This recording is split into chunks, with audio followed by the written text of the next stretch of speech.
This is the Pucks Across the Pond podcast in association with HockeyTutorial.com.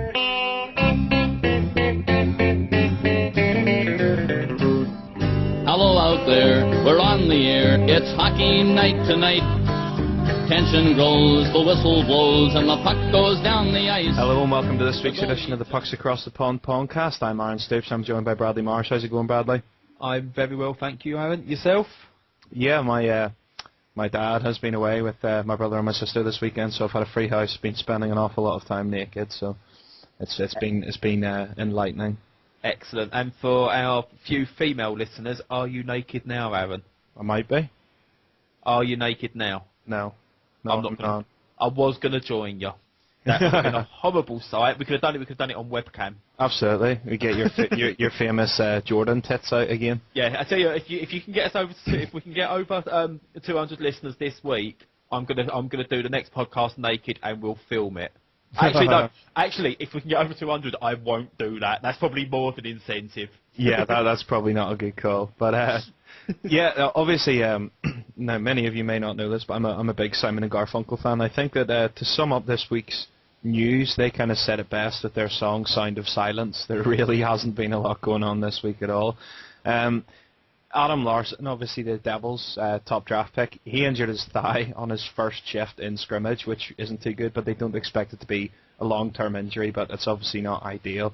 The Avalanche re-signed TJ Goulardi, and they added they added Patrick Ressmiller, so yeah, neither of those in my eyes particularly noteworthy. The Flames acquired my favourite name in the NHL, Pierre-Luc Letourneau Leblond from the New Jersey Devils, a fifth-round pick. He's just a depth forward and a very good fighter.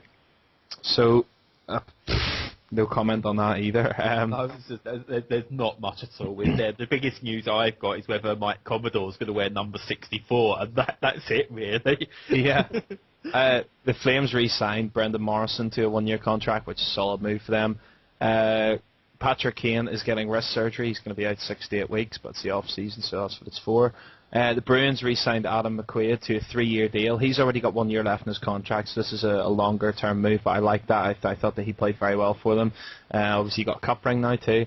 Toronto Maple Leafs re-signed forward Daryl Boyce, and I like that move because I really liked him. He's a gritty player, but we now have a log jam at the centre now, so Brian Burke's been creating some competition for the centres, which is not a bad thing. How's Daryl Boyce's nose these days, by the way? As far as I'm aware, it's grand, but he did, nearly lose a nostril, but, Still one of the most horrible-looking pictures I've ever seen was his Twitter picture of him having his surgery after surgery. Oh, that was horrible. It was horrible, but, chicks dig scars, so I'm sure he's grateful for it. Christian Hyselius is injured for 4 to 6 months, so it's a loss for the Columbus Blue Jackets, obviously, but, what can you do? The Avalanche signed Shane O'Brien to a 1-year contract. I thought he was good with the Preds. He's a veteran guy. He's not afraid to stand up for his teammates. It's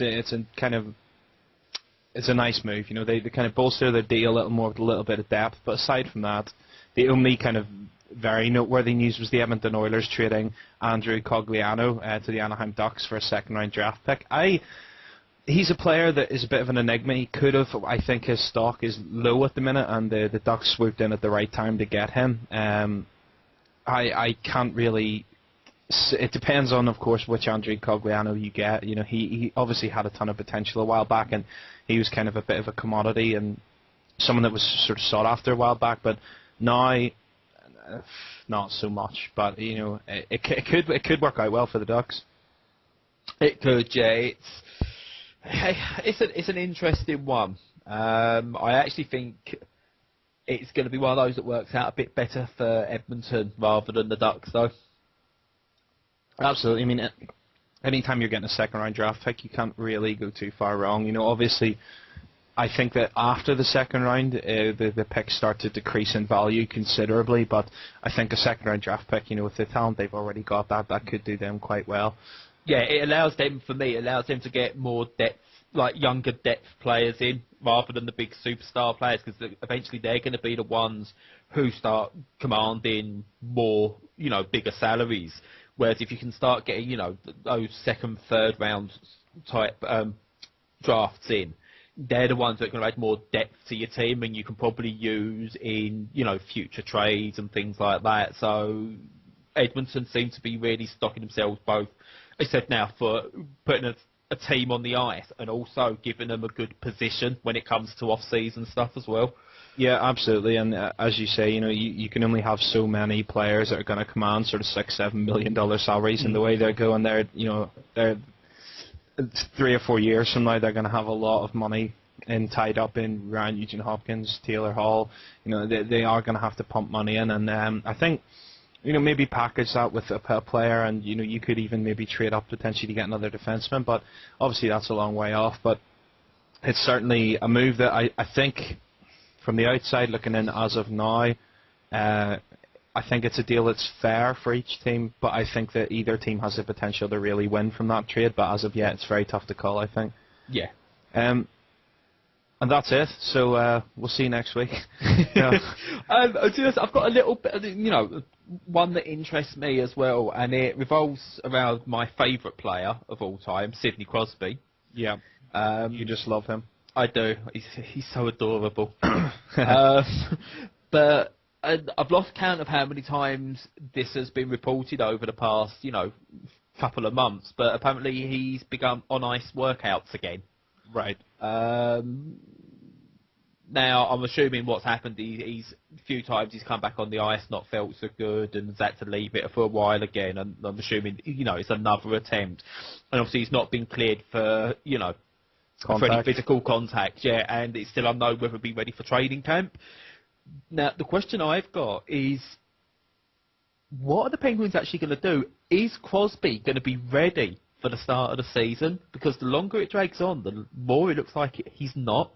Yeah, but don't forget, they are stacked with 3 star players down the middle. Like, obviously, Crosby is arguably the best player in the world, and he's not a guy you want to lose, particularly not when he does so many things on that team and is also obviously the captain too. But Evgeny Malkin is going to be back from injuries now. Yeah. His play has been in decline for the last couple of seasons, but there is rumours that he has been suffering from a number of different nagging injuries that have kind of worn him down a bit, and hence the decrease in his production. But come the start of the season with Evgeny Malkin ready and Jordan Staal ready, I can't see them they're not going to be rushed to get Crosby back. I think that they have a good enough team to still compete every night without Crosby.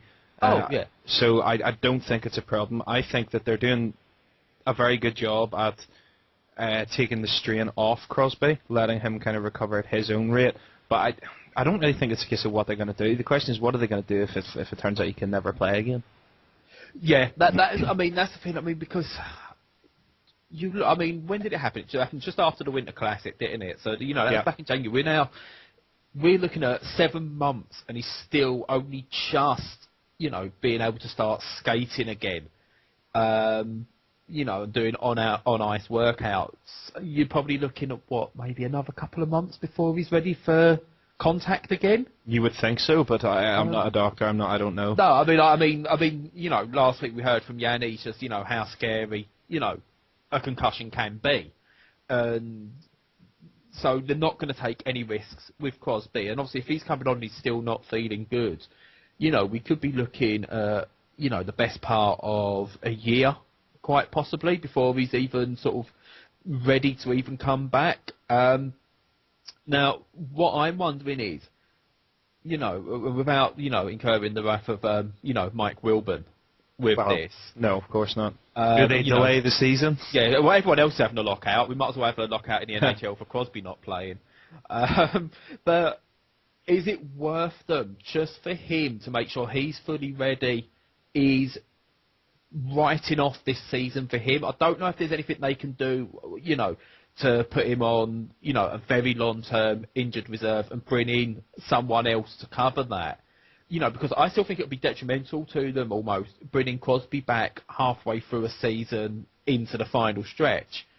It almost looks to me like the best idea for them would be maybe just to completely write off this season for him. I mean, I don't know. I mean, obviously people close to him have got more of an idea of how he is, but something's still not sitting right with that one. No, I agree. I think that the kind of lack of news is the most intriguing thing about that. You normally would get updates and stuff, but then it's one of those things that the big, it just takes time. And obviously you mentioned Yanni, and we obviously have to extend thanks to him again for coming on last week. And it was we had a lot of fun that night, and it was absolutely terrific to have him on, and he was very insightful and very honest about his concussions and his injuries, and we obviously got a new perspective as well from a player's point of view. So we extend our thanks again to Yanni for coming on. Hello.